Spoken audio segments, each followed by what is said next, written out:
Pemilik tempat kos yang aku sewa, anaknya sangat cantik. Tapi aku malah sama ibunya.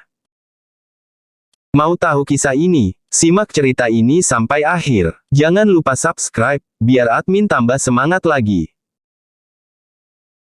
Perkenalkan, namaku Alfian, aku kerja di sebuah perusahaan swasta di kota Surabaya. Umurku 26 tahun dan aku berasal dari sebuah desa di Blitar. Sudah 1 tahun lebih aku kos di rumah Bu Indah. Awalnya aku kos tepat di belakang rumahnya, yang tadinya merupakan sebuah gudang. Karena tempat kosnya sudah penuh dan gudang tersebut sudah tidak digunakan lagi semenjak suaminya meninggal. Jadinya gudang tersebut dijadikan kamar kos buat aku tempatin. Kebetulan saat itu aku lagi mencari tempat kos. Jujur saja saat itu aku mencari tempat kos yang murah, asalkan nyaman saja buat aku tempatin. Karena tempat kos aku yang pertama cukup mahal ongkos sewanya, dan jika telat bayar sehari saja pasti kena marah. Awal kedatanganku ke rumah Bu Indah untuk mencari tempat kos, tapi katanya sudah penuh. Tapi kalau kamu mau, kamu bisa tempatin kamar bekas gudang di belakang rumah ini. 1 bulan 200.000, jelas saja aku langsung mau. Namun kamar tersebut tidak memiliki kamar mandi, jadi kamar mandinya ikut di rumah Bu Indah. Selama 1 tahun aku kos di rumah Bu Indah. Aku tidak pernah berpikiran yang aneh-aneh, karena bagiku sudah dapat kamar kos yang murah dan pemiliknya tidak bawel juga udah seneng banget. Singkat cerita.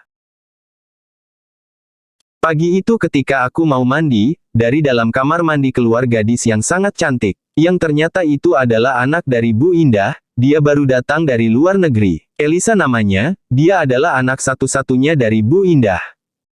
Wah, jadi tambah betah kos di rumah Bu Indah, pikirku. Ya namanya lelaki normal, kalau lihat gadis cantik pasti berhayalkan. Namun hayalan itu tidak terwujud, karena ternyata anak dari Bu Indah ini mau menikah. Hingga beberapa hari kemudian, acara pernikahan anak Bu Indah pun tiba, dan aku diminta untuk bantu-bantu di acara pernikahan tersebut.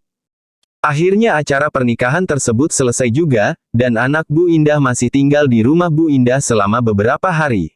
Setiap pagi selalu kulihat keluar kamar mandi bareng suaminya. Tibalah ketika anak Bu Indah diboyong oleh suaminya ke rumah mereka. Aku pun diminta buat bantu-bantu mereka pindahan.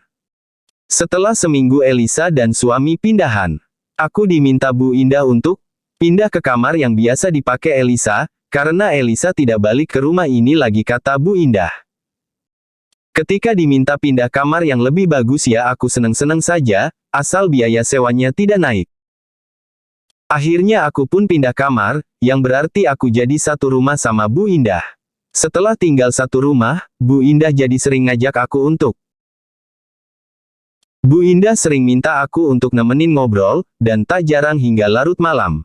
Awalnya hanya ngobrol-ngobrol biasa, lama-kelamaan Bu Indah jadi menceritakan kehidupannya yang sudah lama tak melakukan itu, setelah suaminya meninggal.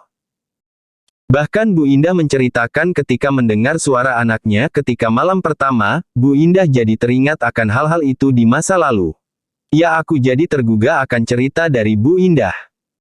Ya namanya tinggal satu rumah, setiap hari pasti ada saja waktu ngobrol berdua bareng Bu Indah. Bahkan setiap kali melihat Bu Indah selesai mandi, aku jadi berhayal yang macam-macam. Dan ketika aku selesai mandi, pas saat itu Bu Indah akan masuk ke kamar mandi. Entah apa yang Bu Indah lihat dariku, sehingga Bu Indah langsung ngajak ngobrol membicarakan itu, aku jadi sedikit malu juga sih.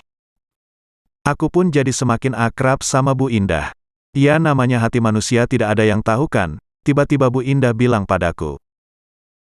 Kalau Bu Indah suka padaku, awalnya aku bingung harus jawab apa.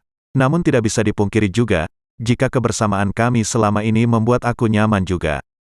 Akhirnya aku iyakan saja, dan kita sepakat untuk menikah. Akhirnya aku dan Bu Indah menikah juga. Sudah sah. Sedikit canggung juga, tapi Bu Indah sudah berpengalaman. Aku diajarin olehnya setiap hari. Dan Bu Indah bilang, alhamdulillah bisa bahagia lagi, cinta tak memandang usia, yang penting berkah dan bahagia. Terima kasih.